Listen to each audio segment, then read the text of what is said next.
Hey, oh, there's some lighting I can deal with. All right. First thing I'd like to do is repeat something that I said a long time ago when I switched to political content. The end result of any two-party system inevitably will be negatives on one side, positives on the other. People with a positive worldview and who care about other people and so forth and so on will be on one side, and the hateful people who want to ruin other people's lives just because they can will be on the other side. Who is who and which is which? That's up to you to decide. But I'll give you a hint.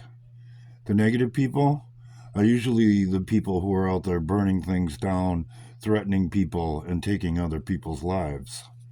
Duh. I find myself in the unenviable position of having to analyze yet another political assassination attempt, this time a successful one. Why? Because a lot of people are getting it wrong. So let's break it down. They're saying that the shot was taken from approximately 200 yards. And a lot of people who apparently don't know anything about the subject are saying that, oh, that had to be a professional assassin and so forth and so on. Were you aware that in order to shoot marksmen in the military, you have to be able to consistently hit a 200-yard target? And that doesn't even enter the expert range because the expert range doesn't start till 300 meters plus. So you don't have to be an expert or highly trained in shooting to make that shot. There are certain things that you have to take into consideration if you're shooting from an elevated position. Is it windy and so forth and so on? But the windy factor was taken away, and the elevated position, at least wise from what I see, there weren't too many adjustments that were going to have to be made that way. The shot itself, in my estimation, the shooter was trying to line up for a headshot. Because from in a prone position, if you're not a good shooter and you pull the trigger instead of squeeze it, you are going to pull down and to the right every time you pull that trigger too hard. And that's where the shot landed, which leads me to believe no, this is not a professional. Because if you are a professional, you don't pull the trigger, you squeeze the trigger, and that is ingrained into you. Third, the location and the act itself. You don't wake up one day and decide you're going to do something like that. That ain't how it works. And anybody smart enough to tie their own damn shoelaces should know that without ever having picked up a weapon in their life. But you have to scout the location, you have to get the things that you need in order to do it. You might even enlist someone to let you in the building or make sure the coast is clear, or people who are willing to run interference for you as you flee the scene, and so forth. And that's apparently exactly what happened. So, what do we end up with as a profile for the entire event?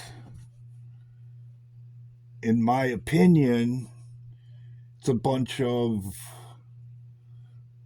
relatively inexperienced people who got together to run an operation that have the bare bones idea about how things are supposed to go, but are not trained and schooled in it.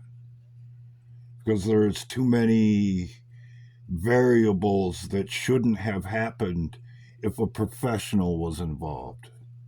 Number one, you wouldn't be out in the open like this shooter was.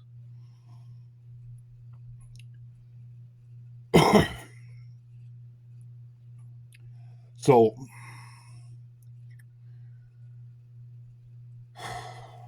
where do we go from here? Well, I guess all I can do is be honest with you, like I've been trying to be all along. This is going to happen again.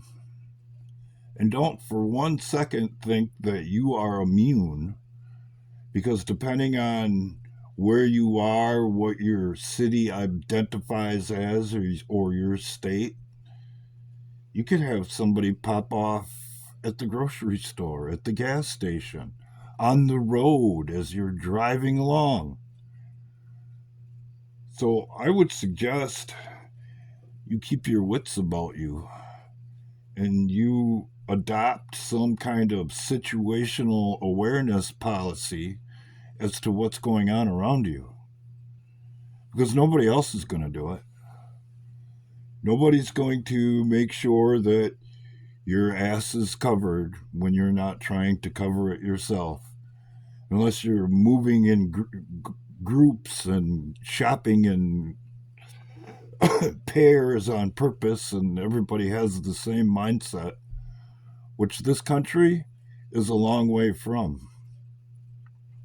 But if things keep unfolding the way that they have, you better get there.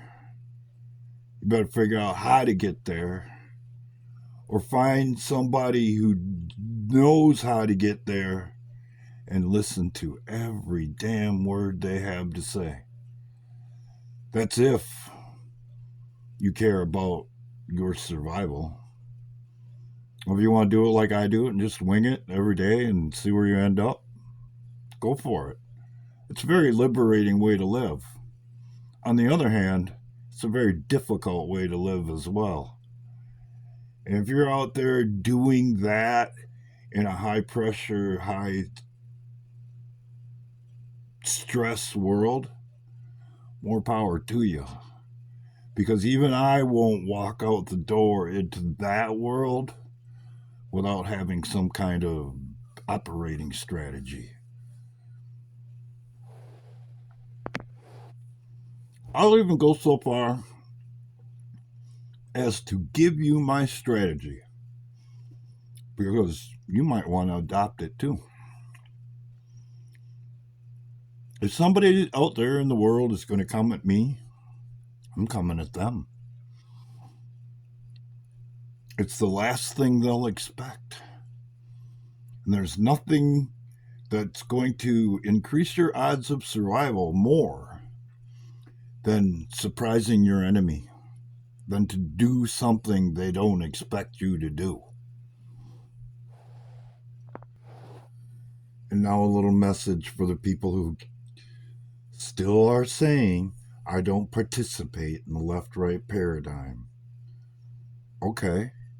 Do you participate in the good versus evil paradigm? Because it becomes more obvious every day. That's exactly what we're facing.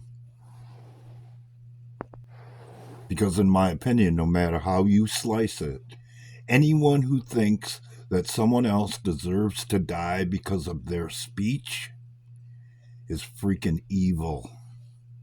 Period.